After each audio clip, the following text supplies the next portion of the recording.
ఒకసారి నేను నా భార్యా బిడ్డలతో కొండకొచ్చి ఒక్కసారే దర్శనం చేసుకున్నాను. మర్నాడు వెళ్ళిపోవాలి సాయంకాలం. ఎందుకో ఇంకొక్కసారి స్వామిని చూడాలని మనస్సు తీవ్రమైన పరివేదన పొందింది. కానీ ఎలా?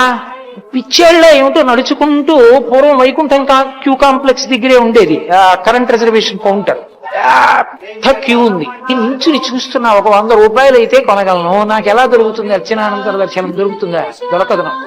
కాబట్టి అవధిహ వెంకటేశ్వర దర్శనం అని. ఏమో నువ్వు అనుగ్రహిస్తే ఎందుకు అవదయా?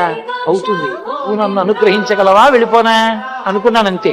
ఇంతంత రాళ్లు పడ్డాయి ఆకాశం. చీకటిగా ఉంది, వడగళ్ళవా. ఇంతంత రాళ్లు అలా బద్దలైపోతుందేమో అని ఎక్కడి వాళ్ళు అక్కడ పారిపోయారు.